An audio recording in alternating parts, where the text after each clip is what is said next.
الآن وبلا إبطاء. يريد أن يخرج إلى الطائف. اتقوا الله يا قوم!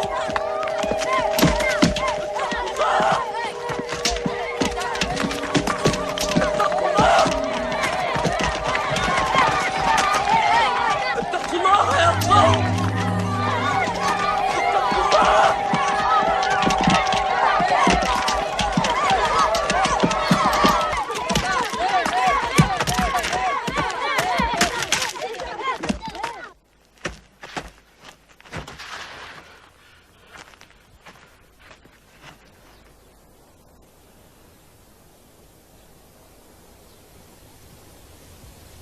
نصراني؟ مني نوى، خذها إلي.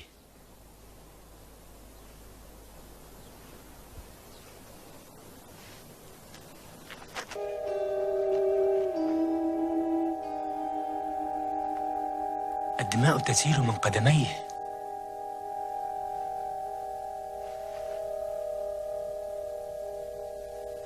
إنه يدعو ربه.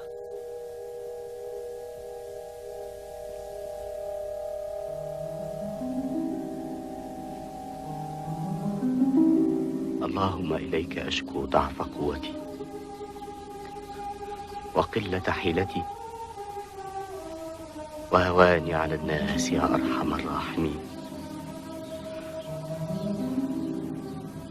أنت رب المستضعفين وأنت ربي. أنصح بالرحيل. الطائف لم تعد مكانا آمنا.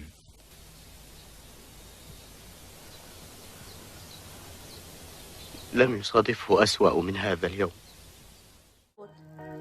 Sampai akhirnya ketika Rasulullah SAW hendak kembali ke Mekah, para pemuka Taif menghasut penduduknya dan menyuruh anak-anak kecil untuk melempari beliau dengan batu. Tak terelakkan, Zaid bin Harisah berusaha menjadi tameng bagi Rasulullah, namun tak mampu menghadang serbuan batu yang menghujani Rasulullah. Zaid pun terluka di bagian kepala, sementara Rasulullah terluka di bagian kakinya, hingga terompah beliau berlumuran dengan darah. Orang-orang terus mengejar dan melempari beliau, hingga memaksa Rasulullah berlindung di balik tembok kebun milik Utbah dan Saibah, hingga para penduduk itu pergi meninggalkan Nabi SAW dan Zaid. Dalam keadaan lelah dan terluka, beliau menghampiri sebuah pohon untuk berteduh. Melihat kejadian itu, sang pemilik kebun merasa iba kepada beliau dan memerintahkan pembantunya untuk membawakan beberapa butir anggur. Pembantu bernama Adas itu pun membantu membersihkan luka-luka Rasulullah. Kaki beliau sampai menempel erat dengan terompahnya akibat banyaknya darah yang mulai mengering. Nabi kemudian bersandar pada sebuah pohon. Dalam kesedihannya, beliau memanjatkan doa. Ya Allah, hanya kepadamu kuadukan kelemahanku, sedikitnya upayaku serta hinanya diriku di hadapan manusia. Wahai Zat yang maha pengasih di antara para pengasih, Engkau adalah Rabb orang-orang yang lemah, dan Engkau adalah Rabbku. Kepada siapakah lagi akan Engkau serahkan diriku? Kepada orang-orang asing yang bermuka masam kepadaku? Ataukah kepada musuh yang akan menguasai urusanku? Jika Engkau tidak murka kepadaku, aku tidak peduli.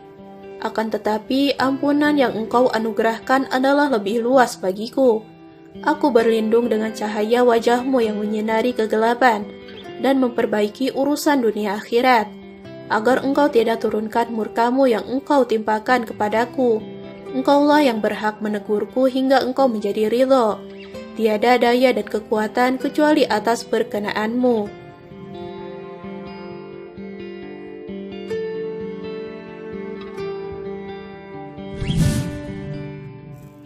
Mendengar doa Rasulullah tersebut, Adas merasa keheranan dengan kalimat-kalimat beliau yang tak biasa diucapkan oleh seseorang. Nabi pun menjelaskan siapa beliau sebenarnya. Mendengar penjelasan Nabi SAW, Adas langsung merengkuh kepala Nabi dan menciumi kedua tangan dan kaki beliau. Rasulullah kemudian melanjutkan perjalanan kembali ke Mekah. Beliau meninggalkan Taif dengan hati yang penuh luka. Sesampainya di tengah-tengah daerah antara Taif dan Makkah, yakni Qarn al-Manajil, Allah mengutus malaikat Jibril beserta malaikat penjaga gunung untuk mengajak penduduk Taif. Allah telah mendengar perkataan kaummu kepadamu dan apa yang mereka perbuat atas dirimu. Sesungguhnya Allah mengutus malaikat penjaga gunung. Engkau bisa memerintahkan semaumu untuk membalas mereka. Malaikat penjaga gunung pun menimpali. Wahai Muhammad, demikianlah aku diperintahkan. Sekarang terserah apa maumu. Jika engkau menghendaki akan kubalikan dan kutimpakan dua gunung itu ke kepala mereka.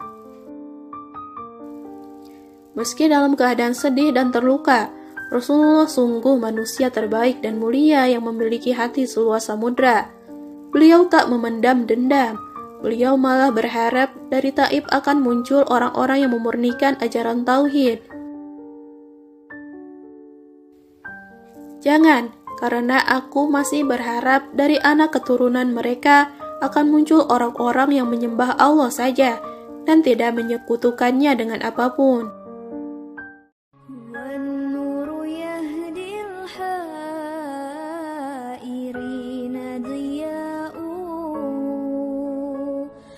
الحشر ضياء